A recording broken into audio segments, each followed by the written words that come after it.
Good morning बच्चों, कैसे हैं आप लोग। एक फटाफट रिवीजन ले लेते हैं क्योंकि पेपर बहुत इजी आने वाला है, सब पढ़ा हुआ आने वाला है। तो स्टार्ट करते हैं रिवीजन। पहले कॉन्ट्रैक्ट का ले लेंगे, फिर बाकी में बाकी चैप्टर्स का स्टार्ट करेंगे। ठीक है, क्या क्या चीजें जो हमने पढ़ा है उसी से रिलेटेड पढ़ेंगे, कुछ नया पढ़ने की कोशिश नहीं करना। क्या क्या क्वेश्चन आप लोग आ सकते हैं। पहला क्वेश्चन आ सकता है कि भाई नेचर ऑफ कॉन्ट्रैक्ट बताओ, कॉन्ट्रैक्ट क्या होता है। तो definitely formation of a contract की बात करना है। तो पहले क्या करोगे आप, एग्रीमेंट की डेफिनेशन लिख दोगे कि भाई एग्रीमेंट क्या होता है, ऑफर प्लस एक्सेप्टेंस।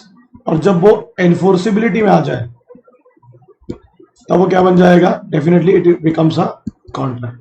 तो आपको पूछ सकता है why all agreements are not contract and what why all contracts are agreement. तो आपको ये लिखना है कि जो सेक्शन 10 की स्पेसिफिक कंडीशंस को सेटिस्फाइड करे उसको हम कॉन्ट्रैक्ट की श्रेणी में लाएंगे, बराबर है ना।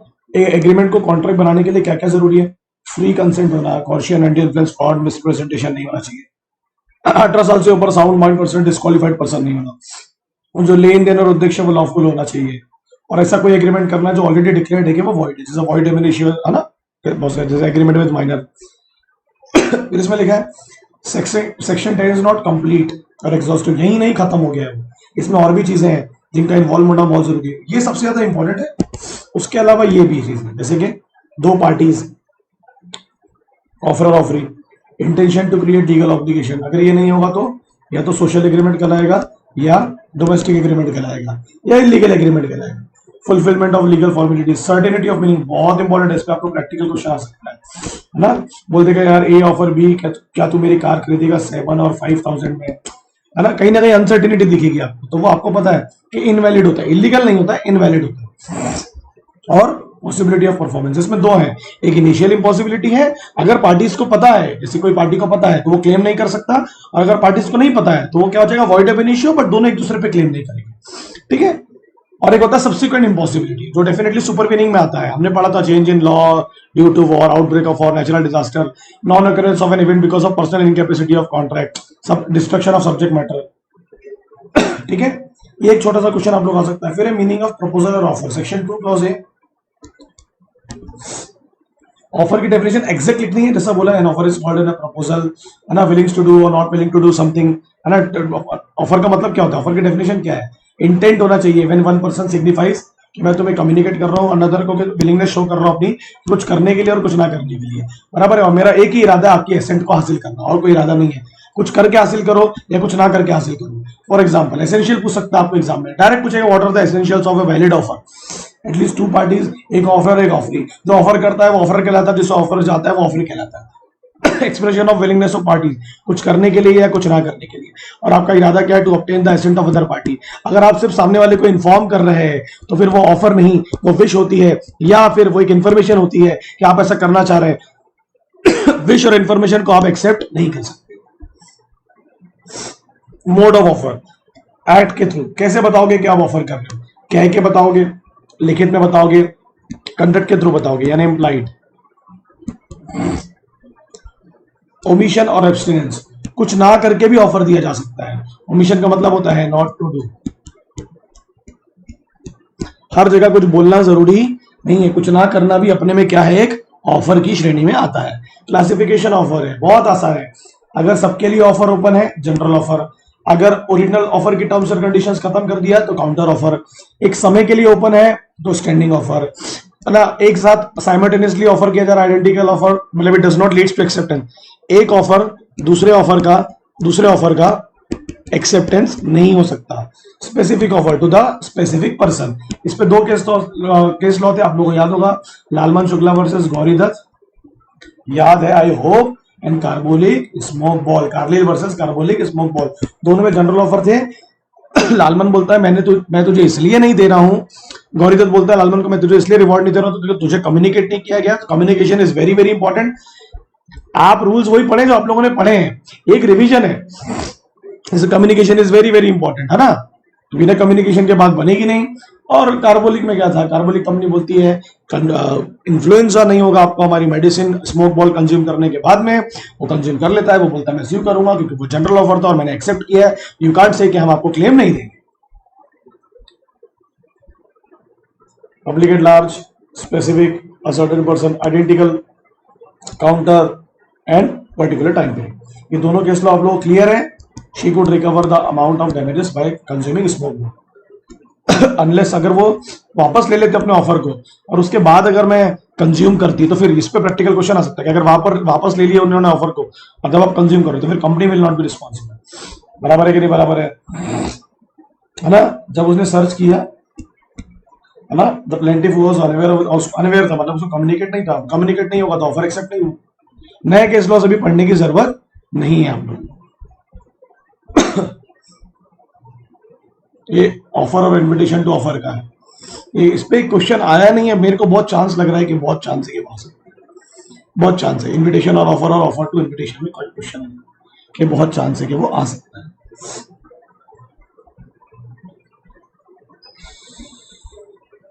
फिर रूल्स है, ये डायरेक्ट रूल्स पूछेगा तो ऑफर की डेफिनेशन और डायरेक्ट इनको एक एक लाइन में एक्सप्लेन कर देना है। वो ऊपर जो पढ़े अपने एसेंशियल्स था, रूल्स क्या है, दोनों अंतर होता है, एसेंशियल्स और रूल्स में फर्क होता है भूलने का। Intention to create legal obligation, certain होना, सामने वाले को समझ में आना चाहिए आप क्या टर्म्स और कंडीशंस उसके सामने प्रिपेयर कर रहे हैं। अनसर्टेनिटी के चक्कर में वो इनवैलिड हो जाएगा। ओरल रिटर्न या फिर by conduct, different from invitation offer. Definitely invitation offer is an like you are giving the information to the person के आइए और ऑफर को एक्सेप्ट करिए, ये ऑफर दीजिए। ऑफर मस्ट बी कम्युनिकेटेड, अगर आप कम्युनिकेट नहीं करोगे तो ऑफर पता कैसे चलेगा, एक्सेप्ट कैसे होगा। और it may be conditional, must be, conditional भी होगा तो चलेगा, वो भी लागू है। और आप ऐसा कोई टर्म मत डालना फिर इसमें ये लगे कि अगर आपने कुछ नहीं कहा, कुछ नहीं बोला तो हम मान लेंगे कि ऑफर एक्सेप्टेड है। तो प्रैक्टिकल क्वेश्चन इस पे आ सकता है, तो आप ऐसा कोई टर्म नहीं डाल सकते। नॉन कंप्लायंस मतलब कुछ नहीं किया, मतलब हम मान लेंगे कि एक्सेप्टेंस, ठीक है। अब एक्सेप्टेंस, जिस व्यक्ति को एक्सेप्टेंस दिया गया अगर वो अपनी कंसेंट शो करता है, मतलब proposal is accepted, it becomes a promise.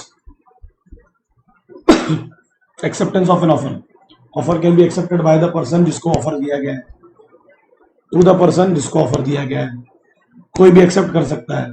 Legal rules क्या है, जैसा ऑफर होगा वैसे ही एक्सेप्ट करना है। अगर आप कोई टर्म्स और कंडीशंस रख देंगे तो फिर वो काउंटर ऑफर हो जाएगा या कंडीशनल एक्सेप्टेंस हो जाएगा, सॉरी काउंटर ऑफर और conditional acceptance. Communicated to offeror, it's very important. आपने अपना कम्युनिकेशन अगर बीच में लैप्स हो गया तो दोबारा करो, कोई लिख के दे रहे हो नहीं पहुंचा है तो दोबारा भेजो, बट कम्युनिकेट करना बहुत जरूरी नहीं है। बाय कंडक्ट भी करोगे तो चलेगा। जिस मोड में ऑफरर बोलेगा उसी मोड में एक्सेप्टेंस होगा। अगर ऑफरर के हिसाब से नहीं कर रहे हो तो फिर कोई यूजुअल मोड को प्रेफर करो जो नॉर्मली कस्टमरी है या जो वहां चलता है। टाइम लिमिट, ऑफर आपको एक टाइम लिमिट में एक्सेप्ट करना है, अगर टाइम लिमिट में एक्सेप्ट नहीं कर रहे हो तो फिर रीजनेबल टाइम। अब जोमेटो ने हमको ऑफर दिया शेयर खरीदने का, हमने उसको रीजनेबल गिवन टाइम एक्सेप्ट कर लिया। हमने उनको ऑफर दिया कि हमको शेयर दो, उन्होंने भी एक हफ्ते में बता दिया कि हम आपको नहीं देंगे। अगर वो एक साल लगाते तो मैं एक्सेप्ट करता क्या नहीं करता। Before the lapse of offer acceptance should be accepted और कम्युनिकेटेड। बहुत चांसेस के रूल्स पे क्वेश्चन आ सकते। Rules for communication of offer and acceptance, offer must be, अपने मन में मत रखो, सोचो मत, and accept must be communicated when the communication of offer is complete. जिसको हमने ऑफर किया उसकी जब नॉलेज में आ जाए, आइदर बाय वर्ड्स स्पोकन और बाय कंडक्ट। बराबर है कि नहीं बराबर है, सब याद है ना, तो इस चीज याद आ रही ना। व्हेन कम्युनिकेशन इज कंप्लीट, अगर भेजने वाले के लिए मतलब जिसको जा रहा है तो उसके लिए आपने भेज दिया, मतलब आपके लिए हो गया। देखो ना, ट्रांसमिशन में डाल दिया आपने, मतलब आपने अपना काम कर दिया। और आपके लिए कब होगा जो भेज रहा है, जब वो प्रपोजर के नॉलेज में आएगा। चांस से क्वेश्चन आ सकते हैं सेक्शन 6 के आधार 5 के आधार पर 6 के आधार पर। Communication of acceptance by post, जब आपने लेटर को पोस्ट कर दिया तभी इसके लिए हो गया, और जब उसको मिलेगा तब आपके लिए कहलाएगा एक्सेप्टर के लिए, ठीक है। एक्सेप्टेंस ओवर टेलीफोन और टेलीफिक्स रिसीव्ड, जब वो सुन लेगा बात को, है ना, and the contract is made at the place where acceptance is received, simple। when revocation of offer, कब करोगे आप, ऑफर में तब रिवोक करूंगा सर जब तक वो ट्रांसमिशन में ना जाए। एक बार ट्रांसमिशन में आ गया खेल करता हूँ। इसकी बात कर रहे हैं हम लोग प्रपोजर की, बराबर है। और ऑफर कब रिवोक करेगा, जब तक वो नॉलेज में आ गया। अगर नॉलेज के पहले रिवोक कर दिया तो वैलिड है, बाद में कर दिया तो एक्सेप्टेंस माना जाएगा, क्या ना। बिफोर द कम्युनिकेशन, कम्युनिकेशन के पहले कर दो, ट्रांसमिशन में आने से पहले, उसके नॉलेज में आने से पहले, किसके, ऑफरर के। और अगर वो एक लेटर भेज दिया अपने एक्सेप्टेंस का तो फास्टर मोड ऑफ कम्युनिकेशन आप प्रेफर कर सकते हैं। Modes of revocation of offer आ सकता है इस पे थ्योरी क्वेश्चन, रिवोकेशन, नोटिस दे दिया आपने, बता दिया कि मेरे को अपना ऑफर लैप्स करना है, मतलब खत्म करना है, मैं आपको ऑफर नहीं देना नहीं चाहता। जो गिवन टाइम था या रीजनेबल टाइम था वो खत्म हो गया। ये रीजनेबल टाइम गिवन टाइम पे क्वेश्चन आ सकता है आप लोगों का।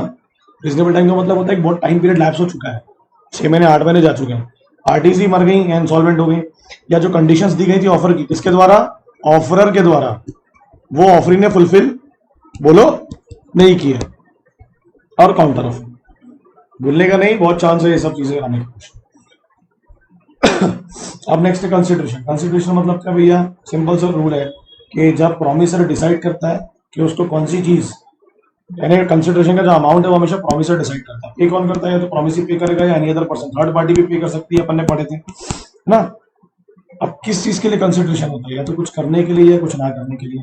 अब यहाँ पर एब्सटेन फ्रॉम डूइंग यानी प्रेजेंट है ना, डज और एब्सटेन फ्रॉम डूइंग यानी पास से कर रहा था या करने के लिए कार्य है ना, एंड फ्यूचर से रिलेटेड टू डू। तो present consideration, past consideration and future consideration. Definition exactly ऐसी ही लिखनी है आपको। कुछ करने के लिए और कुछ ना करने के लिए जो वादा किया जा रहा है उसको हम क्या कहते हैं, कंसिडरेशन फॉर द प्रॉमिस। बहुत ही इजी रूल्स है, आ सकते हैं एग्जाम्पल में। कंसिडरेशन हमेशा किसकी डिजायर पर डिसाइड होगा, प्रॉमिस की डिसाइड पे। अब सुनो, इसको कनेक्ट कर रहा हूं मैं, कम भी होगा तो चलेगा, कोई दिक्कत नहीं है, मगर वो डिसाइड कौन करना चाहिए, प्रॉमिसर। अगर प्रॉमिसर ने डिसाइड नहीं किया, प्रॉमिस उसको डरा रहा है, धमका रहा है या फ्रॉड कर रहा है प्यार धमका के, तो फिर वो काय में आ जाएगा, वो फ्री कंसेंट नहीं हुई, तो फिर वो वॉइडेबल हो जाएगा। पास वॉलंटरी एक्टिविटीज के लिए आप कंसिडरेशन दे रहे हो तो पास कंसिडरेशन, लेन देन तुरंत खत्म, और फ्यूचर के लिए कोई भी दे सकता है, जिसने बोला है वो, या अगर जो पार्टी नहीं है वो भी। जैसे हमारे बैंक में, यहाँ पे बैंक की पे करता है ना क्रेडिट कार्ड में, अनलॉफुल नहीं होना चाहिए, इमोरल नहीं होना चाहिए, अपोज टू पब्लिक पॉलिसी नहीं होना चाहिए, other than the promiser existing obligation, बहुत इंपॉर्टेंट है। और जो दे रहे वो रियल होना है ना, रियल नॉट इल्यूजरी, इमेजिनरी चीजें नहीं होनी चाहिए है ना, उसकी वैल्यू होना चाहिए in the eyes of law.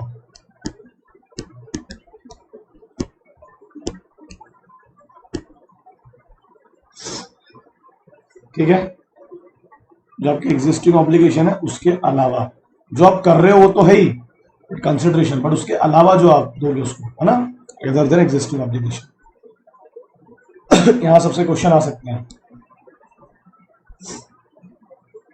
याद है मार्केट वाला क्वेश्चन था, एजेंसी मार्केट वाला, कि डिफेंडेंट ने बोला कि सर्टेन कमीशन दूंगा मैं तेरे को, तो मेरे आर्टिकल्स को बेच, एक मार्केट बना के, market was constructed by P but at the desire of collector.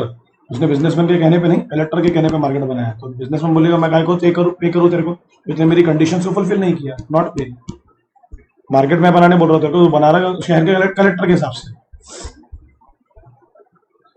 याद है इसमें third party can claim if they are the beneficiary, Chinnaya versus Ramayya. Exactly ये क्वेश्चन है, अंकल क्लेम कर सकते थे, भले वो उसका हिस्सा नहीं थे बट वो बेनिफिशियरी थे।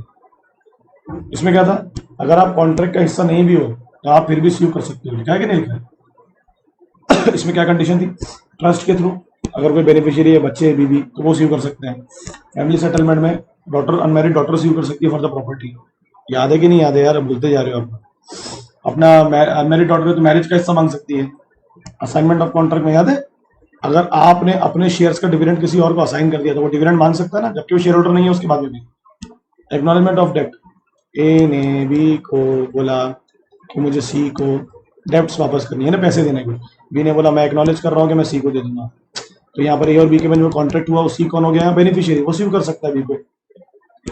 लैंड के ऊपर अगर कुछ ड्यूज है, पढ़े हो कि नहीं पढ़े हो, ए का जो लैंड है वो गवर्नमेंट के पास गिरवी था, ए ने बी के साथ में लैंड को बेचने की कोशिश की, तो यहाँ पर जी कौन हो गया, गवर्नमेंट कौन हो गया, बेनिफिशियरी, वो सीव कर सकता है उसके लिए। एंड कॉन्ट्रैक्ट बाय एजेंट, तो यहाँ पर बेनिफिशियरी कौन होता है, प्रिंसिपल। डायरेक्ट क्वेश्चन भी आ सकता है इसमें, जो हिस्सा नहीं है फिर भी सीव करना है। इसमें एक और चीज थी कि कॉन्ट्रैक्ट विदाउट कंसिडरेशन हो सकता है कैसे, जनरल रूल क्या बोलता नहीं हो सकता, बट ये वो चीजें हैं जो हो सकती हैं out of love and affection. Parties के बीच में अगर ब्लड रिलेशन है, पर्सनल रिलेशन है, लव एंड अफेक्शन में है, तो आप हो सकता है बहुत सारी चीजें विदाउट कंसिडरेशन एक दूसरे को गिफ्ट और ट्रांसफर करें। 3 साल तक सेम डेप्ट को आपने फर्दर 3 ईयर्स के लिए बार्ड कर दिया without any further consideration. Promise to compensate, कहते past voluntary services, past consideration, जो आपने मेरे लिए किया उसके लिए मैं आपको कुछ देना चाहता हूँ। कंप्लीटेड गिफ्ट, याद है मैन ऑफ द मैच है ना, ये जो मॉल्स में हमको मिलते थे, कंप्लीटेड गिफ्ट है ना, जिसमें कोई कंसिडरेशन नहीं रखता, क्योंकि हमने वो अचीव किया है। Bailment, change of position of from goods from one person to another without change in ownership. बढ़िया थे, ग्रेटिट्यूड बेलमेंट की बात कर रहा था मैं यहाँ पे, है ना, जिसमें कोई लेन देन इन्वॉल्व नहीं है, एक व्यक्ति दूसरे व्यक्ति को अपनी चीजों को दे रहा है। चैरिटी है एजेंसी, एजेंसी मतलब प्रिंसिपल और एजेंट के बीच में जो कॉन्ट्रैक्ट हुआ है वो विदाउट कंसिडरेशन होता है।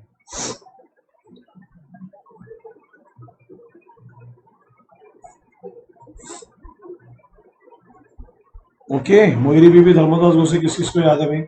सर बहुत अच्छे से याद है। पहले तो हम कैपेसिटी की बात कर रहे हैं। अब पर्सन को कॉन्ट्रैक्ट करने के लिए एलिजिबिलिटी होनी चाहिए, should be major above the 18 years of age, sound mind होना है। साउंड माइंड में भी याद है दो था, अगर वो साउंड माइंड है कॉन्ट्रैक्ट करते टाइम लूसिड इंटरवल्स में समझने की शक्ति में, बट नॉर्मली वो अनसाउंड रहता है तो कॉन्ट्रैक्ट वैलिड होगा। अगर नॉर्मली वो साउंड माइंड है, जब कॉन्ट्रैक्ट कर रहा था वो अनसाउंड है, तो फिर कॉन्ट्रैक्ट इनवैलिड होगा। और डिस्क्वालिफाइड पर्सन कौन कौन है, we all know. Alien enemy है, कन्विक्टेड है, इंसॉल्वेंट है, माइनर है, कॉर्पोरेशन है। जो क्या लिखा है इसमें, माइनर से रिलेटेड जो एग्रीमेंट्स है वो वॉइड ऑफ इनिशियो होते हैं। धर्मदास केस और मोहिनी बीबी वाला हम लोग ऑलरेडी पढ़ चुके हैं। पढ़ चुके कि नहीं पढ़ चुके बच्चों? पहले क्या लिखा है, agreement with minor is void of initio. Minor को आप रोक नहीं सकते, अगर वो प्लीड कर रहा है minority in the front of court of law, वो प्लीड कर सकता है। Minor can be admitted in the partnership firm with the consent of all the partners for having benefits, not participating in the management। जो contract अपने minor से किया था, जो कॉन्ट्रैक्ट कभी बना ही नहीं, उसका कोई फर्दर रेटिफिकेशन नहीं हो सकता, क्योंकि वो बना ही नहीं है, आपको नया कॉन्ट्रैक्ट बनाना पड़ेगा। ये कॉजी कॉन्ट्रैक्ट में आता है। माइनर को अगर आप कुछ देते हैं नेसेसरीज वगैरह, आप उसकी प्रॉपर्टी से रिकवर कर सकते हो, पर्सनल रिस्पॉन्सिबल नहीं होगा। और अगर नेसेसरी के अलावा कुछ दोगे आप, definitely you can't recover from the minor property also. Guardian minor के बिहाफ में कॉन्ट्रैक्ट कर सकते हैं, insurance policies and properties and all that. अगर वो अपनी एज को लेकर कोई फ्रॉडुलेंट काम करता है तो फिर भी माइनर रिपीट कर सकता है, बट वो रिटर्न को बेनिफिट करने बोलेगा, जो शायद मोहिनी बीबी वाले केस में हमने पढ़ा। अब ऐसा तो नहीं होगा ना कि रिटर्न भी उसी के पास रहने देंगे हम। बोलना नहीं है किसको, it was held that mortgage bye minor was void, तो आप उससे रिकवर, पैसा रिकवर नहीं करेंगे, प्रॉपर्टी रिकवर कर सकते हैं। यूजुअली अनसाउंड माइंड है बट कॉन्ट्रैक्ट के पास साउंड माइंड है तो वैलिड है। नॉर्मली साउंड माइंड है बट कॉन्ट्रैक्ट के पास अनसाउंड माइंड है तो इनवैलिड है। तो पढ़ा दिया मैंने आपको यार, है ना, तो पढ़ लिया अपन लोग। जो permanently unsound mind can not enter into any contract, void कहलाएगा और वो कभी लाइबल भी नहीं होगा। परमानेंट वर्ड को भूलना मत, इनके सब इडियट की बात कर रहा है, जो बचपन से ही पागल है, पूरे तरीके से पागल है। पोजीशन ऑफ एग्रीमेंट, इनके सब ड्रंकर्ड और इंटॉक्सिकेटेड। जब नशे में है कॉन्ट्रैक्ट इनवैलिड है नॉर्मली वो, और अगर जब वो कॉन्ट्रैक्ट कर रहा है नशे में नहीं है बट नॉर्मली वो नशे में रहता है तो कॉन्ट्रैक्ट वैलिड कहलाएगा। शराब में, नशे में, बीमार है, समझ ही नहीं पा रहा कॉन्ट्रैक्ट में क्या लिखा, इनवैलिड, डिस्क्वालिफाइड बाय, पूछ सकता है क्वेश्चन कौन कौन। एलियन एनिमी, हमारा वो व्यक्ति जो हमारे उस देश को बिलोंग करता है जिससे हमारी जंग चल रही है। Foreign ambassadors, legal representative of different Nations, जिनको सजा हो चुकी है, जो बर्बाद हो चुके हैं, companies and corporations and minors and all that, पर्दा नशीब में। फ्री कंसेंट, बहुत चांस है भाई क्वेश्चन आने का। जब दो लोगों की सोच एक ही जगह पर एक ही तरीके से मिलती है उसे हम कंसेंसस एडिडम कहते हैं, और अगर ऐसा नहीं हुआ तो वॉइड ऑफ इनिशियो कहलाएगा। फ्री कंसेंट के 5 एलिमेंट हैं। अगर आप किसी को फिजिकली हार्म थ्रेट करने की कोशिश करते हो, प्यार मोहब्बत से धोखा देने की कोशिश करते हो, 15, 16, 17, 18, बराबर है ना, इंटेंशनली आप डिफ्रॉड कर रहे हो किसी को और अनइंटेंशनली कर रहे हो। अब मिस्टेक में 2 चीजें थी, अगर फैक्ट को लेके है, अगर यूनिलेटरल फैक्ट है तो बाद में वैलिड हो सकता है, गलती सुधार लो। अगर बाइलेटरल फैक्ट है, दोनों ही गलती कर रहे हैं तो फिर वो वॉइड ऑफ इनिशियो हो जाएगा। अगर मिस्टेक ऑफ लॉ है तो मिस्टेक ऑफ लॉ में कोई एक्सक्यूज नहीं है, एनफोर्स कहलाता है, और आपको लॉ पता होना चाहिए। लॉ ऑफ लैंड, जिधर भी जाओगे वहां का लॉ पता होना चाहिए। कॉर्शन का मतलब क्या है, एक ऐसा है जो रिस्ट्रिक्टेड बाय आईपीसी है, किसी को थ्रेट करना, किसी को डराना। आप मार रहे नहीं हो बट थ्रेट कर रहे हो। अगर आप किसी को सुसाइड करने की भी धमकी दे रहे हो तो वो भी कॉर्शन का पार्ट है। किसी की प्रॉपर्टी रख लिया, किसी को थ्रेट किया, कॉन्सिक्वेंसेस क्या है, सेक्शन 19 में अवॉइडेबल कराएगा ये कॉन्ट्रैक्ट। अपन ने याद है इसमें डेफिनेशन पढ़े थे कि भैया जो पार्टी है वही अवॉइडेबल करेगी, not at the option of others. जो उसका हिस्सा नहीं है वो अवॉइड नहीं करेंगे। एंटी इन्फ्लुएंस, इसमें 2 तरह के क्वेश्चन आएंगे। वो आपसे रिलेशन, ये पूछ सकता है, पूरा एक्सप्लेनेशन याद है कि उनका रिलेशनशिप कैसे होता है। पहले तो उनके बीच में रिलेशनशिप होना, फिडुशियरी रिलेशनशिप होना, एक पार्टी डोमिनेंट में होना चाहिए और वो डोमिनेंट पोजीशन का अनफेयर एडवांटेज उठा रहा है। दूसरी बात जब प्रैक्टिकल क्वेश्चन आते हैं, अगर ये वर्ड आया तो सिर्फ इससे ये मत लगा लेना फ्रॉड है, या सेम यही वर्ड आया तो ये मत लगा लेना कि अंडर इन्फ्लुएंस है। पहले देखना उनके रिलेशनशिप क्या है, क्योंकि जब फ्रॉड होता है जरूरी नहीं है ए और बी एक दूसरे को जानते होंगे, और मगर अगर ए और बी एक दूसरे को जानते हैं, कौन सी रिलेशनशिप में है, भाई डॉक्टर है, पेशेंट है, लॉयर है, क्लाइंट है, टीचर है, स्टूडेंट है, फलाना है, ढमकाना है ना, तो फिर वो डेफिनेटली इसमें आएंगे। और अगर वो 3 रिलेशनशिप में, जैसे हस्बैंड है, वाइफ है, लैंडलॉर्ड है, टेनेंट है, क्रेडिटर और डेटर है, अगर वहां डराया धमका जा रहा है, प्यार मोहब्बत की जा रही है, उसे हम अंडर इन्फ्लुएंस नहीं मानते हैं, इसको बोलना मत। अगर कोई चीज ली दी जाएगी उन 3 रिलेशनशिप में, उसे हम क्या मानेंगे, वैलिड।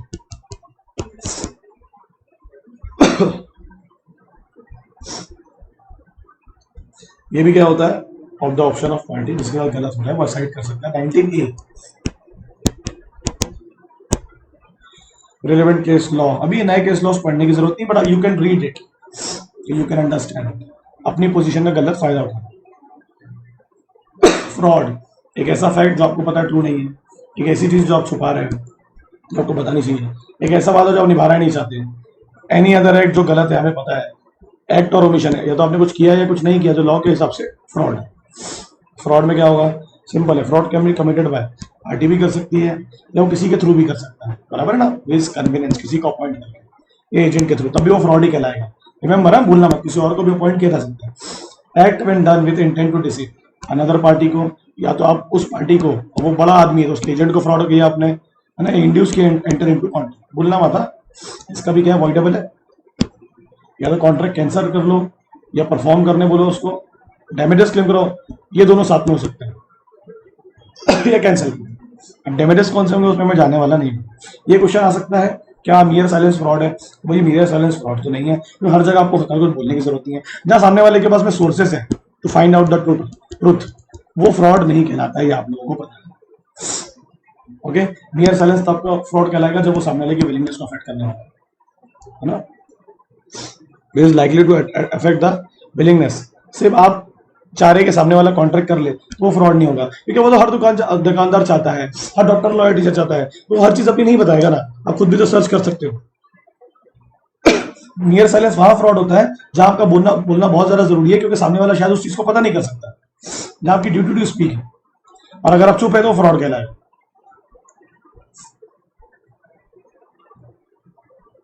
याद है, जानवर, गाड़ियां, याद हो रहा है कुछ, इन्हीं में ना फ्रॉड नहीं होता, क्योंकि आप पता कर सकते हो, आप डॉक्टर को लेके जा सकते हो, आप मैकेनिक को लेके जा सकते हो, फ्रॉड नहीं कहलाता। हाँ, कंपनियां जोमेटो का प्रॉस्पेक्टस में गलत इन्फॉर्मेशन, तो हमको क्या समझता है, हम कैसे पता करते हैं कि वो सही है कि गलत है, हम तो सच मानेंगे, वो फ्रॉड कहलाएगा। पूछ सकता है आपको सब क्वेश्चन, ठीक है। अपने शेयर बेच दिया ब्रोकर ने अपने क्लाइंट को कंपनी के अलावा, बराबर कि नहीं बराबर, ये भी फ्रॉड कहलाया जाएगा। नेक्स्ट है, ये आ सकता है कि मियर साइलेंस फ्रॉड है या नहीं है, तो कब नहीं है और कब है। जैसे कब नहीं कहलाता वो जब लेट द बायर बिहेवियर होता है, कैफे टेम्पटर होता है, जब आपको सिर्फ आपकी विलिंगनेस अफेक्ट हो रही है और मेरा इरादा नहीं है धोखा देने का, और आप पता कर सकते हो सोर्सेस ऑफ ट्रुथ को, बराबर है ना, जब आपके पास सोर्सेस है, मीन्स है। मिस्टर प्रेजेंटेशन का मतलब क्या होगा, आप कोई ऐसी बात कह रहे हैं जो आपको लग रहा है सच है, और वो इन्फॉर्मेशन आप खुद नहीं कह रहे, किसी के कहने पर कह रहे, वारंटेड बाय समवन एल्स, भूलना मत है। इसमें भी एक वर्ड इंड्यूस आ सकता है, बट जरूरी नहीं हो फ्रॉड होगा। पहले क्वेश्चन समझ लेना कि सामने वाला गलत लग रहा है कि नहीं लग रहा है, ब्रीच तो हुआ है, गलत तो हुआ है, बट मेरा इंटेंशन नहीं था आपको धोखा देने का, और दूसरे को नुकसान भी हुआ, ये भी तो है। तो डेफिनेटली सामने वाली व्यक्ति उसको जो है अवॉइडेबल तो कर सकता है, कैंसिल कर दो या इंसिस्ट करने वाला परफॉर्म, है ना, क्लियर है। Mistake, under and mistake, fact को लेके मिस्टेक में तो वॉइड, मैंने बोला यूनिलेटरल मिस्टेक होगी ना वो सुधारी जा सकती है, वैलिड होगा, बायलैटरल है तो वॉइड एब इनिशियो। तो ये तो यहीं से पढ़ लेना, 2 प्रकार की मिस्टेक है, मिस्टेक ऑफ लॉ है, मिस्टेक ऑफ फैक्ट है, ये है तो ये वॉइड एब इनिशियो है, क्वेश्चन में क्लियर दिख जाएगा आपको, और ये है तो आप मिस्टेक सुधार के वैलिड कर सकते हैं। मिस्टेक ऑफ इंडियन लॉ कोई मिस्टेक नहीं है, आपको पता होना चाहिए। मिस्टेक ऑफ फॉरेन लॉ, अगर उस कंट्री के हिसाब से हमको कानून पता होना चाहिए तो बिल्कुल पता होना चाहिए। अच्छा, कॉर्शियन में एक चीज ध्यान रखो, कॉर्शियन इंडिया दुनिया के किसी भी कोने में वो कॉर्शियन ही कहलाएगा, इंडियंस कहीं भी कुछ भी जाके करे, बट कॉर्शियन कॉर्शियन है, वापस नहीं आएंगे। अब सब्जेक्ट मैटर, बायलैटरल मिस्टेक कैसे कैसे हो सकती है, किन किन चीजों को लेकर, कि गुड्स एग्जिस्टेंस में है कि नहीं है, पता चला हम कॉन्ट्रैक्ट कर रहे हैं, during the contract goods subject matter destroy हो गया, क्वांटिटी को लेकर मिस्टेक होती है तो सुधार लो ना, मगर ये वॉइड एब इनिशियो है। अगर गुड्स डिविजिबल नहीं है, जैसे डिविजिबल गुड्स है तो आप सुधार सकते हैं, क्वालिटी को लेकर हो सकती है, सलाह बुलाया कुछ और भेजा कुछ, ठीक है, प्राइस को लेकर हो सकती है, गुड्स के आइडेंटिटी को लेकर हो सकती है, और गुड्स के टाइटल है ना, ओनरशिप।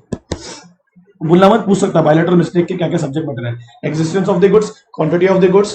बायलैटरल मतलब दोनों तरफ से गलती हो रही है, दोनों तरफ से गलती की होगी तो क्या होगा, वॉइड ऑफ इनिशियल। प्राइस को लेके अब मैं ऑनलाइन जब कुछ सर्च कर रहा हूँ फॉर एग्जांपल के तौर पर, है ना, तो मैंने प्राइस नहीं देखा, प्राइस नहीं देख रहा हूँ, और सामने वाले ने प्राइस कोड भी नहीं किया है, तो उनसे भी गलती हो गई, मेरे से भी गलती हो गई। तो जब प्राइस को लेके हमसे मिस्टेक्स हो रही है तो definitely it is void of an issue. सब्जी लेने जाते हैं तो प्राइस को लेके बायलैटरल मिस्टेक हो जाती है, तो that is void of an issue. Quality को लेके तो होती होती है, क्वालिटी को लेके तो होती होती है। आप कुछ और सोच रहे हैं, मैं कुछ और सोच रहा हूँ।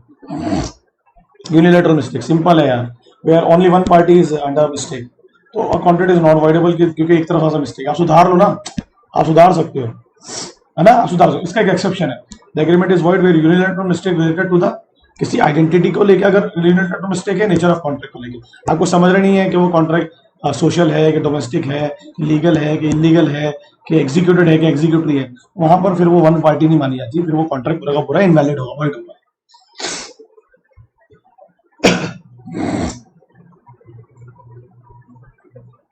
इफेक्ट ऑफ मिस्टेक यूनिलेटरल है, इनको लेके है तो वॉइड है, और इनके अलावा है तो नहीं, डेफिनेटली अच्छा वॉइड है, नहीं तो नहीं। एग्रीमेंट इज वॉइड कब कब होगा, आइडेंटिटी को लेके है तो वॉइड है, नेचर ऑफ कॉन्ट्रैक्ट को लेके वॉइड है, और सब्जेक्ट मैटर को लेके है, सब्जेक्ट मैटर में 6 चीजें पड़े अपन पढ़े ना, वॉइड नहीं होगा, आप उसको सुधार सकते हो, आप उसको सुधार सकते हो, ये है ना, तो आप उसको सुधार सकते हो, प्राइस फाइंड आउट कर सकते हो, गुड्स की आइडेंटिटी बता सकते हो कि वो आपके गुड्स नहीं है, टाइटल नहीं है आपके पास, तो बता सकते हो, सुधार सकते हो। वही है सेक्शन 64, याद है, कोई भी चीज अगर तुम्हारे पास आती है फ्री कंसेंट के अलावा, लाइक कॉशियन इंडियन रॉ मिस्टेक, तो रिस्टोर करके तो वापस कर दो। कोड ये तो बोलेगा ना, अगर तुमको लग रहा है तुम्हारे साथ गड़बड़ हुई है तो तुम भी तो वापस करो, सामने वाले को सामने वाले की चीज बोलेगा ना। और गलती से अगर आपको कोई पैसे मिल गए तो क्या आपकी जिम्मेदारी की है कि आप उस पैसे को वापस करें। The person to whom money has been paid or anything delivered by mistake repay or return it. Difference between तो बहुत चांस है आने की, बहुत चांस है, जो लिखे है ना ये 100% बहुत चांस है आने की। Legality of object and constitution when there is an unlawful object और कंस्टिट्यूशन, यार बहुत चांस है यार बहुत चांस है। कंस्टिट्यूशन और ऑब्जेक्ट का वो अनलॉफुल होता है जब वो फॉरबिडन बाय लॉ हो, कानून की किसी चीज को तोड़े, फ्रॉडुलेंट हो, किसी को हार्म करने को हो, किसी को प्रॉपर्टी को, इमोरल हो, पब्लिक पॉलिसी के खिलाफ हो, ये सब वॉइड है, वॉइड है, वॉइड है, वॉइड है, वॉइड है। पूछ सकता है आपको ना एक नंबर के लिए question, against the public policy, दुश्मन से कॉन्ट्रैक्ट, इसका ध्यान रखना है। इंटरफेरेंस कोर्स ऑफ जस्टिस में क्या होगा, कोई लीगल ऑफिसर या जज के काम में दखल अंदाजी कर, यू कांट एनफोर्स, ध्यान रखना। मैरिज ब्रोकरेज कॉन्ट्रैक्ट एनफोर्सेबल नहीं है, बट मैरिज मैट्रिमोनियल साइट्स में आप कर सकते हैं। अब इसमें देखना विटनेस के साथ छेड़छाड़ कर रहे हो सबूतों के साथ में, इसमें कंफ्यूज मत होना। बेलेबल ऑफेंस में वैलिड है, नॉन बेलेबल ऑफेंस में वो जो कंपाउंडेबल है नॉन, है ना, उसमें वो वैलिड नहीं है। बेलेबल में आप बोल दो भाई छोड़ दें, मैं बेल तो मिल ही रही है, कोई दिक्कत नहीं। और अगर सीरियस क्राइम है नॉन बेलेबल है तो फिर वो स्टिफल है, प्रोसिक्यूशन से छेड़छाड़ है। मोनोपोली क्रिएट करना वैलिड नहीं है, बिल्कुल गलत है, वॉइड है। आप लीगल प्रोसीडिंग को रिस्ट्रेन करने की कोशिश कर रहे हैं रोकने की कोशिश कर रहे हैं। मेंटेनेंस है, अच्छा बटे जितना है उतना मांगो ना, उससे ज्यादा क्यों मांग रहे हो, जितनी ऑब्लिगेशन उतनी करने की कोशिश करो। अच्छा कंसिडरेशन में एक और चीज ध्यान रखना, अगर किसी की कोई ड्यूटी करने की ना, फिर वो उसका कंसिडरेशन नहीं मांग सकता। आप पब्लिक ऑफिसर या पब्लिक टाइटल को बाहर अपने पद्म भूषण पद्म विभूषण को बेच रहे हो, समय से पहले किसी को रिटायर्ड होने बोल रहे हो, सब वॉइड है। ट्रेड रिस्ट्रेन ऑफ ट्रेड के एक्सेप्शन तो है, जैसे ट्रेड एग्रीमेंट्स है या रिटेलर होलसेलर है या पार्टनरशिप फर्म है या कुछ ऐसा टेम्पररी एम्प्लॉयमेंट के लिए कोई क्रिएटिव, तो वहां पर वो वैलिड है, बाकी तो वॉइड है। किसी की पर्सनल लिबर्टी को हार्म नहीं कर सकते। पेरेंटल राइट, आप अपने पेरेंट्स को नहीं बोलेंगे अपने बच्चे को बेच दो, अपने बच्चों की शादी करो, ऐसा नहीं, उनको जो निकलेगा वो करेंगे। तो you can restrain a parental right, बच्चा पैदा करो मेरे को दे दो, एंड रिस्ट्रेन ऑफ मैरिज, दो अडल्ट लोग हैं दे कैन मैरी। ये क्वेश्चन आ सकते हैं, इसमें सीखने प्रैक्टिकल दिखेगा, कंफ्यूज मत होना। अब लॉ ने कौन कौन सी चीजों को वॉइड डिक्लेयर किया, अगर पार्टीज इनकॉम्पिटेंट है, म्यूचुअल मिस्टेक ऑफ फैक्ट है, याद है बताया मैंने। लीगल रिस्ट्रेंट मीनिंग अनसर्टेन है, प्रोमिसेस टू डू लीगल और इलीगल, तो लीगल वाला एनफोर्सेबल हो जाएगा, इलीगल वाला एनफोर्सेबल नहीं होगा। जो लेन देन और ऑब्जेक्ट अनलॉफुल है, विदाउट कंसिडरेशन तो डेफिनेटली वॉइड ही होता है, वो तो एक्सेप्शन है उसकी। इम्पॉसिबल ऐड करवाना चाह रहे हो जो इनिशियली इम्पॉसिबल है, बाकी सब तो आप पढ़ चुके हो। By way of wager, wager पे क्वेश्चन आ सकता है आप लोग का, wagering void ab initio illegal है, वेजर पे क्वेश्चन आ सकता है, प्लीज रिमेंबर क्या है वेजर और क्या क्या वेजर नहीं है, प्लीज ध्यान रखेंगे उसको। परफॉर्मेंस ऑफ कॉन्ट्रैक्ट, अगर आपने परफॉर्म कर दिया है कॉन्ट्रैक्ट तो सुनो, एक्चुअल परफॉर्मेंस, अगर आप कोशिश कर रहे हो बट सामने वाला आपको प्रिवेंट कर रहा है उस जगह पर आने से, रोकने से, है ना, जैसे फॉर एग्जांपल ए बी के गोडाउन पहुंच गया, तो गोडाउन डिसाइडेड था बी के द्वारा कि वहीं आना, टाइम भी डिसाइडेड था, अब ए पहुंच तो गया, आप बोल रहे मैं गुड्स लूंगा नहीं, तो अटेम्प्टेड परफॉर्मेंस सेक्शन 39 बोलने का नहीं है, एक्चुअल में कर दिया, आप करने की प्रॉमिस करने की कोशिश कर रहा है, प्रॉमिस ही उसे करने नहीं दे रहा है, ये रीजनेबल फैसिलिटीज वाला नहीं है, वो आपको वहां पहुंच गया है बट आपको बोलता नहीं लूंगा इसकी लाइबिलिटी खत्म हो जाएगी दोनों जगह, दोनों यहाँ तो दोनों की खत्म हो गई, यहाँ पर प्रोमिसर की खत्म हो जाएगी, कोशिश तो कर रहा है, प्रॉमिस ही नहीं कर दे रहा उसको। कौन कौन डिमांड कर सकता है परफॉर्मेंस का, आपको प्रैक्टिकल क्वेश्चन की जगह थियरी आ सकता है, प्रॉमिसी खुद, प्रॉमिसी का एजेंट कर सकता है, तो दिया नहीं है, प्रॉमिसी मर गया तो उसका लीगल रिप्रेजेंटेटिव, प्रॉमिसी इंसॉल्वेंट हो गया तो उसका क्रेडिटर, ऑफिशियल रिसीवर, या कोई थर्ड पार्टी, या फिर जॉइंट प्रॉमिसेस, अगर ए बी सी तीन है, तीनों ने मिलकर डी को लोन दिए तो तीनों में से कोई भी पैसा मांग सकता है। वो में परफॉर्म द कॉन्ट्रैक्ट, ये खुद, उसका एजेंट, उसकी लीगल रिप्रेजेंटेटिव, अगर वो मर गया तो थर्ड पर्सन और जॉइंट प्रॉमिसर, ए बी और सी इनने मिलकर डी से लोन लिया, दोनों में से, तीनों में से कोई भी परफॉर्म कर सकता है, दे सकता है, बाकी वो वसूल कर लेंगे बाकी वाले से, याद है पढ़े थे ए और बी को सी को लोन देना है, दोनों मिलके देंगे, बी मर गया तो उसका लीगल रिप्रेजेंटेटिव देगा, ए भी मर गया तो उसका लीगल रिप्रेजेंटेटिव देगा, ये आपको भूलने का नहीं है ना। और अपने को याद है जॉइंट प्रोमिसी में अपन ने क्या पढ़े थे कि प्रोमिसी जो है वो किसी से भी क्लेम, किसी भी जॉइंट प्रोमिसर से क्लेम कर सकता है, बाद में वो शेयर कर लेंगे, कंपेल कर सकता है कोई एक को भी देने के लिए, इवन वो वेव भी कर सकता है, जैसे अब ए बी और सी ये तीनों ने पैसे लिए डी से, अब डी को ए से नहीं लेना है तो वो नहीं लेगा, इन दोनों को कंपेल कर सकता है, बी और सी से रिकवर कर सकता है। रूल्स एंड टाइम, इसमें थियरी क्वेश्चन है आएगा, अगर टाइम स्पेसिफाइड नहीं है, सेक्शंस ध्यान रखना, रीजनेबल टाइम में, टाइम स्पेसिफाइड है but promise is to be perform, promise is application, इसको बिना कहीं कहना है ना, बिना बताए करना है आपको परफॉर्म, तो फिर यूजुअल बिजनेस आवर्स में जाओ, कुरियर वाला आता है ना हमारे पास यूजुअल बिजनेस आवर्स में, फोन करके थोड़ा आता है, आ जाता है, हम मिल ही जाते हैं। टाइम स्पेसिफाइड है बट जब प्रॉमिस ही बोलेगा तब, तो परफॉर्म करने से पहले प्रॉमिस से पूछ लेना, समझ आ रहा है कि कहाँ आना है, प्लेस डिसाइडेड नहीं है तो जो रीजनेबल प्लेसेस होती हैं जहाँ पर नॉर्मली कॉन्ट्रैक्ट परफॉर्म किया जाता है, और मैनर, नॉर्मली मैनर कौन बताएगा, प्रॉमिसी नहीं बताया, तो ये जो यूजुअल मैनर्स परफॉर्म किए जाते हैं, इम्प्लाइड मैनर्स और कस्टम, इसमें आपको थियरी क्वेश्चन आ सकता है। क्या टाइम एसेंशियल है, क्या एसेंस है, बहुत जरूरी है, बोल रहा है टाइम वहां एसेंशियल है जहां टाइम को बनाया गया है एक्सप्रेसली एसेंशियल है, अगर नहीं है वहां कोई जरूरत नहीं, रीजनेबल टाइम भी चलेगा। आप जैसे कॉन्ट्रैक्ट हुआ शेयर अलॉटमेंट का, वहां टाइम एसेंशियल था, शादी वाला टाइम एसेंशियल, जहां टाइम एसेंशियल होगा अगर टाइम में परफॉर्म नहीं किए तो फिर वो वैलिड नहीं है, वॉइड है, ठीक है। गिवन टाइम पर अगर आप परफॉर्म नहीं करोगे तो क्या लिखा है, वॉइडेबल, जहां एसेंस था बट जहां टाइम इंपॉर्टेंट नहीं था तो नॉट वॉइडेबल। अब इसमें लिखा है बियॉन्ड टाइम परफॉर्म किया मैंने, फिर भी आपने एक्सेप्ट कर लिया, तो फिर आप बाद में मुझसे नुकसान क्लेम नहीं कर सकते, याद है, बराबर है ना, जहां टाइम एसेंस था बट बियॉन्ड टाइम चले गया। अब आपने 10 तारीख को आपके यहाँ गुड्स आने वाले थे, 12 को आए, आपने एक्सेप्ट कर लिया गिवन टाइम से, ठीक है कोई दिक्कत नहीं, बट यहाँ पर टाइम एसेंशियल नहीं है, तो आप वैसी टाइम एसेंशियल नहीं है और आप रिजनेबल टाइम से भी ऊपर जा रहे हो, वहां कुछ तो क्लेम करूंगा, ठीक है, भूलने का नहीं। इसमें एक वो भी था कि अगर आप थर्ड पार्टी से क्लेम कर लेते तो बाकी लोग डिस्चार्ज हो जाते हैं, जैसे फॉर एग्जांपल ए ने, दूसरा सेक्शन याद आ गया मुझे, बी से लोन लिया, अब सी ने बी के बिहाफ में पैसे ए को पे कर दिए, तो बी तो अपने आप डिस्चार्ज हो गया ना, except the performance from third party other than the promisor, impossibility of performance पढ़ा चुका हूँ, इनिशियल इम्पॉसिबिलिटी अभी शुरू में बताया मैंने, पार्टीज को नोन है, प्रॉमिसर को नोन है, तो वो वॉइड हो जाए, सामने वाला वॉइड कर सकता है, उसको वॉइड कर सकता है, वॉइडेबल है उसके लिए, दोनों के लिए उन्होंने तो वॉइड ओपन इश्यू है, और बाकी आपको रीजन तो फिर बाकी पता है किसके सब्सिक्वेंट इम्पॉसिबिलिटी के। ये बोलना मत रीजन कभी मत बोलना। नोन अननोन बाद में सुधार लेना, वॉइड तो कहलाएगा पर बाद में सुधार लेना। सिर्फ इसको पता है तो नुकसान भरपाई करके दो।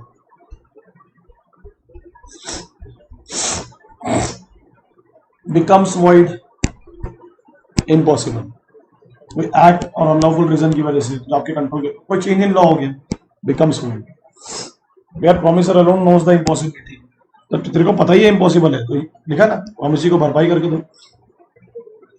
जब तुझे पता था कि उस कॉन्ट्रैक्ट को परफॉर्म करना पॉसिबल नहीं, और बाद में लगा कि बाद में पता चला कि वॉइड है, लिखा ना agreement discovered to be void, पहले से पता नहीं था, तो जो भी बेनिफिट मिले वो एक दूसरे को वापस कर दिया जाए रिस्टोर करके। Change in law, natural disaster, destruction of subject matter, discharge by contract, इस पर थ्री क्वेश्चन आ सकते हैं। परफॉर्म कर दो डिस्चार्ज हो जाए, मिलकर डिसाइड करो कि परफॉर्म नहीं हो रहा है तो डिस्चार्ज हो जाओ। इम्पॉसिबिलिटी इनिशियल और सब्सिक्वेंटली डिस्चार्ज, टाइम के अंदर परफॉर्म नहीं किया डिस्चार्ज, डेथ और इंसॉल्वेंसी आ गया इसमें डिस्चार्ज, पर्सनल इनकैपेसिटी भी आ जाता है discharge, and breach of contract. बीच में 2 दिन के जिस दिन परफॉर्मेंस था अगर उस दिन करोगे, एक्चुअल पूरा करने से मना कर दिया तो ऑन द डेट, परफॉर्म करते करते मना कर दिया तो ड्यूरिंग द परफॉर्मेंस, और समय से पहले मना कर दिया तो एंटिसिपेट। इसके 2 इफेक्ट होते हैं, भूलने का नहीं। पढ़ोगे नहीं पढ़ोगे यार, ये तो मैंने बढ़ा दिया आपको इफेक्ट। एग्रीव पार्टी क्लेम करेगा, डैमेजेस क्लेम करता है एग्रीव पार्टी समय से पहले, समय पर। इसमें भी 2 हैं बताया मैंने आपको, ड्यूरिंग द और ऑन द।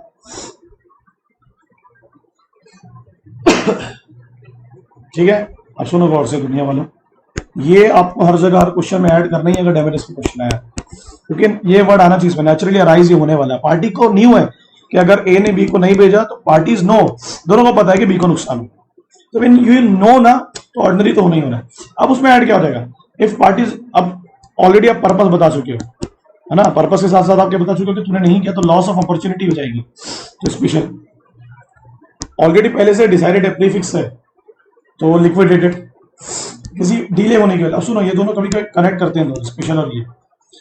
अगर पर्पस नहीं भी पता है ना इसमें डिटरेशन, तब भी आप लॉस ऑफ अपॉर्चुनिटी का क्लेम कर सकते हैं। स्पेशल में पर्पस पता होना चाहिए, डिटरेशन कॉज बाय डिले में पर्पस नहीं भी पता तो चलेगा। डिले करना तो अपने आप में गलत चीज है, तो ऑर्डिनरी तो क्लेम करूंगा ही करूंगा सब में, साथ में डिटरेशन of delay.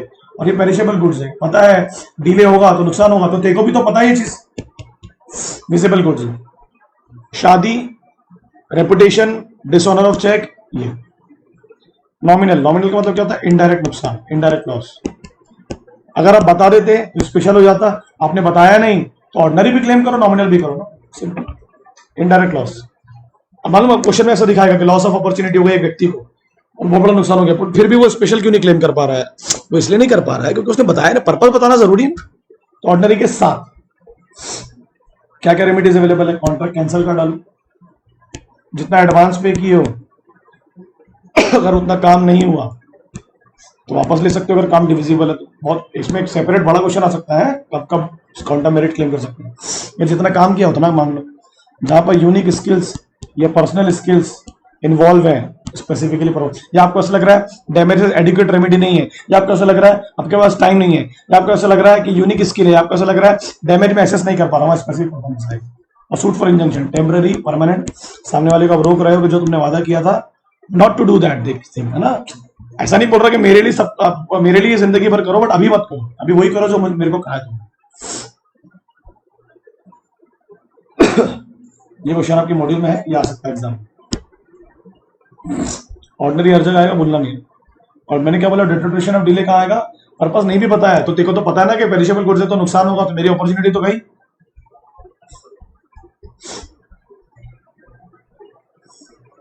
Contingent may or may not be quasi. Contingent contract may or may not be to do or not to do something. क्या होने पर, एक इवेंट होने पर। इवेंट कॉन्ट्रैक्ट का पार्ट है, एक पार्ट ऑफ कॉन्ट्रैक्ट है, जुड़ा हुआ है कॉन्ट्रैक्ट से, जिसके होने या ना होने पर आप कॉन्टिजेंट कॉन्ट्रैक्ट पे क्लेम कर सकते हो। इसके एसेंशियल्स क्या है, फ्यूचर इवेंट है जो आपके कंट्रोल में नहीं है, पहली बात तो फ्यूचर में होगा, फ्यूचर में आपको परफॉर्म करना है। सम इवेंट हैपन, किसी कंडीशन के होने पर या कंडीशन के ना होने पर, लिखा ना प्रेसिडेंट और सब्सिक्वेंट। इवेंट कॉन्ट्रैक्ट का हिस्सा है, वो इवेंट सब कुछ नहीं है। इवेंट के होने ना होने पर एनफोर्सिबिलिटी बेस्ड, बट इवेंट सब कुछ नहीं है। कोलेट्रल सब कुछ नहीं, इवेंट अनसर्टेन होना। अगर सर्टेन है तो फिर का कॉन्टिजेंसी अचानक से हो गया, अचानक से आग लग गई, अचानक से इंसान मर गया, इस तरीके। अब प्रोमिसर की विल पे नहीं होना।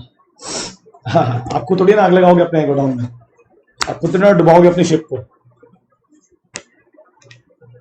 किसी की भी विल पे नहीं होगा, स्पेशली प्रोमिसर की विल पे तो नहीं होना चाहिए। रूल्स बहुत चांस है आने के, रूल्स विल कम। इवेंट होने पर, इवेंट हो गया तो वैलिड, इवेंट नहीं होना चाहिए, उसमें उल्टा लिखा है ना, नहीं होना चाहिए, अगर हो गया तो वॉइड। लिविंग पर्सन के कंडक्ट पे बेस्ड है, उसकी पर्सनल स्किल्स पे बेस्ड है। अगर वो लिविंग पर्सन निपट गया तो वॉइड। आपको पता है ना, जनरल कॉन्ट्रैक्ट कर सकता है legal representative, but personal skill involve होती है, वहां नहीं कर सकता।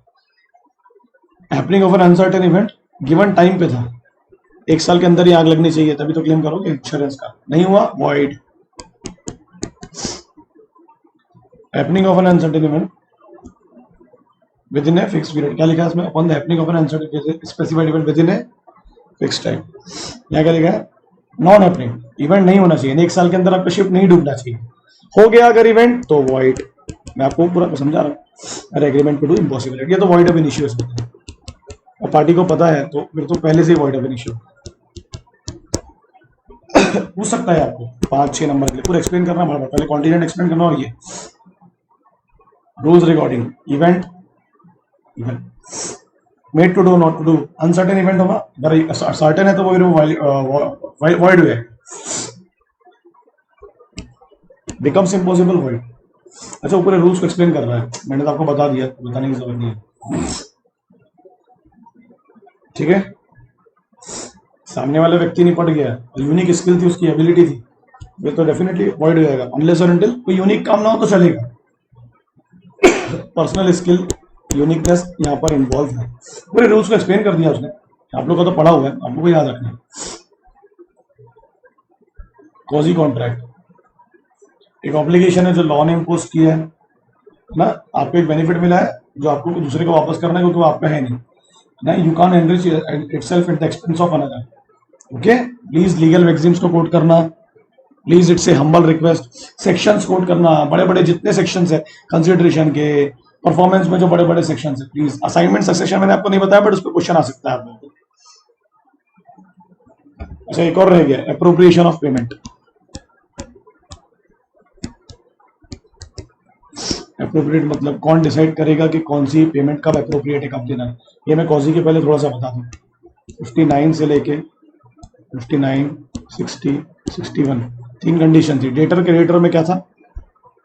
अगर एक डेटर एक क्रेडिटर से मल्टीपल डेट्स ओ करता है तो वो कैसे वापस करेगा, उसमें एप्रोप्रिएशन था ना, adjustments against the debts, adjustment against the multiple debts. 59 क्या बोलता है? डेटर अपनी इंटेंशन बताएगा, क्या जो कौन सी वाली डेट में वापस कर रहा हूं या सरकमस्टांसेस से शो हो जाएगा। क्रेडिटर या सरकमस्टांसेस। 61 नाइदर पार्टीज कैन, तो फिर टाइम के हिसाब से जो पहले लिया है वो पहले वापस करेगा। ये बोलना नहीं है, आपको आ सकता है एग्जाम में क्वेश्चन, बट इसमें डिस्प्यूटेड अमाउंट नहीं आता, ठीक है, वो डेप्ट का हिस्सा नहीं है, वो अलग, वो एडजस्ट नहीं होगा इसमें। आप कॉजी कॉन्ट्रैक्ट में आ जाओ। इम्पोज बाय लॉ ऑब्लिगेशन है, करना ही पड़ेगा आपको। Right is always right to money, है ना, right is available against the right in personam. Okay, suit होगा to complete the contract. Quasi and contingent present है, एसेंशियल वैलिड है, इसमें नहीं है, फिर भी ये कॉन्ट्रैक्ट है क्योंकि ये अनफोर्सेबल है।